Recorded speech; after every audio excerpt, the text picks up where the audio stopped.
Sahabat yang baik, kita jumpa lagi dalam pembacaan naskah Cari Angin yang diterbitkan koran Tempo edisi akhir pekan.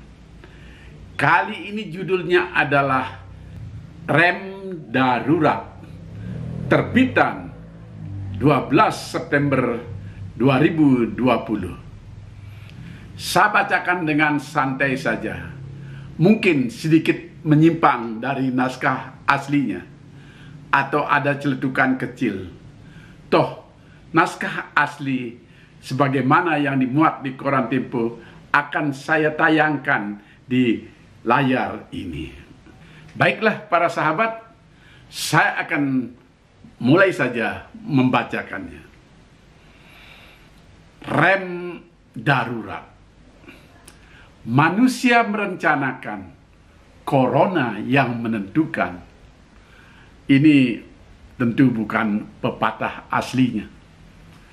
Gubernur Anies Baswedan boleh saja merencanakan untuk membuka gedung bioskop di seluruh Jakarta, memenuhi desakan para pengusaha. Tapi COVID-19 menentukan lain.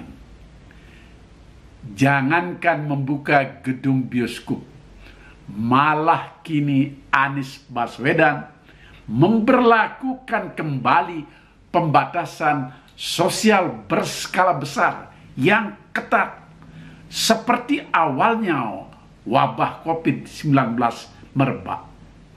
Anies mengibaratkan sebagai menarik rem darurat. Wah, keren ini.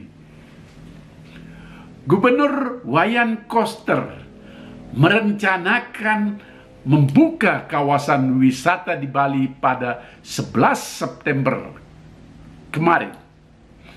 Karena pertumbuhan ekonomi Bali sudah minus sekian persen. Komponen pariwisata mendesak terus hal itu.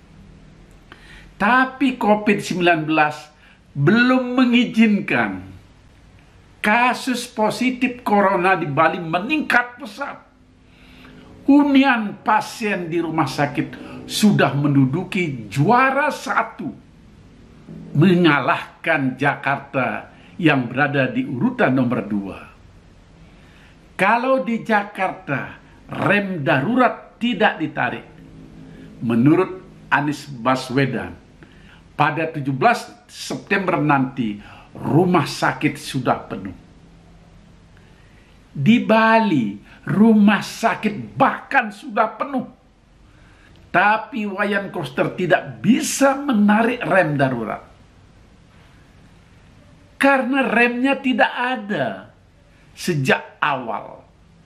Bagaimana menarik rem kalau remnya tidak ada? Bali tak pernah menerapkan PSBB karena tidak punya anggaran memberikan bantuan sosial kepada masyarakat sesuai persyaratan PSBB. Kenapa COVID-19 kembali mengganas? Berbagai teori bermunculan. Salah satunya karena pemerintah dengan semangat menerapkan berbagai kelonggaran untuk menggerakkan ekonomi, termasuk menambah cuti bersama sehingga memperpanjang masa libur, dan orang pun berbondong-bondong untuk piknik. Ini menimbulkan kerumunan yang membuat virus corona tertawa terbahak-bahak, dapat lahan baru. Masalahnya, adaptasi kehidupan baru atau yang digemar-gemorkan sebagai new normal tidak disertai dengan protokol kesehatan yang ketat. Orang ogah memakai masker, padahal harga masker cuma 6.000 dijajakan di pinggir jalan. Bahkan ada yang gratis kalau mau bergambar logo perusahaan atau bahkan lambang partai. Kenapa orang pada bandel dan bersedia didenda 100.000 atau disuruh masuk ke peti mati atau disuruh push up? Alasannya banyak. Ada yang bilang sulit bernapas. Dan alasan lain, agak aneh juga alasan ini. Kata Pak Menteri, hanya orang sakit yang pakai masker, yang sehat tidak perlu. Memang, pada awal pandemi, Menteri Kesehatan pernah ngomong begitu. Dan ucapan ini menancap di benak sebagian orang. Karena Pak Menteri tak pernah meralat ucapannya. Presiden Jokowi menunjukkan kekecewaannya pada para menteri yang tak bekerja dalam pola krisis menangani COVID-19. Pola kerja menteri masih seperti keadaan normal, biasa-biasa saja. Bahkan Jokowi pernah mengancam akan melakukan perombakan kabinet kalau kerja menteri tidak ada kemajuan. Tapi lagi-lagi Jokowi hanya mampu melontarkan rencana. Corona pula lah yang membatalkan niat itu. Tidak jelas kenapa perombakan kabinet tidak jadi. Katanya sih takut hanya bikin gaduh saja. Pemerintah tak memberi teladan dalam menangani COVID-19. Selain tidak kompak, bukan saja di pusat, tapi antara pusat dan daerah, antara menteri dan gubernur, tidak kompak. Berbagai aturan yang membatasi masyarakat dilanggar sendiri oleh pejabatnya. Aturan dilarang kerumunan massa banyak dilanggar, bahkan oleh para calon pilkada ketika mendaftarkan diri ke Komisi Pemilihan Umum. Kebanyakan pelanggarnya justru calon petahana yang masih menjabat bupati atau masih menjabat wakil bupati. Di Bali contohnya, ada aturan bersembahyang ke pura dibatasi jumlahnya. Tidak boleh membawa gamelan.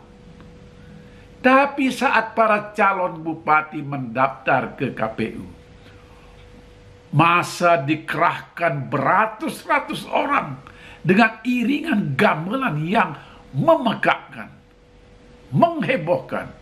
Kerumunan ya terjadi. Semua pelanggaran ini hanya mendapat teguran saja dari Kemendagri. Apalah arti teguran itu? Rem darurat harusnya tak hanya ditarik oleh Gubernur Anies Baswedan. Presiden Jokowi perlu juga menarik rem itu. Jangan bernafsu menggerakkan ekonomi di saat wabah semakin ganas, sebagaimana yang dikehendaki para menteri-menteri ekonomi. Jokowi harus konsisten. Beliau pernah bilang, kesehatan adalah hal yang utama. Kekonsistenan Jokowi ditunggu. Jika perlu, dia harus bertekad. Aku yang merencanakan dan aku akan laksanakan. Jadi, tidak ada urusan dengan Corona yang membatalkannya. Jadi, rombaklah kabinet, terutama di kementerian yang berurusan erat dengan COVID-19 ini. Siapa tahu menteri-menteri yang baru bisa mengambil langkah yang lebih tegas dan bijaksana, dan tentu saja kompak. Demikian sahabat yang baik, cari angin koran Tempo terbitan 12 September 2020. Kita jumpa kembali minggu depan, dan silahkan subscribe channel keren ini. Salam sehat.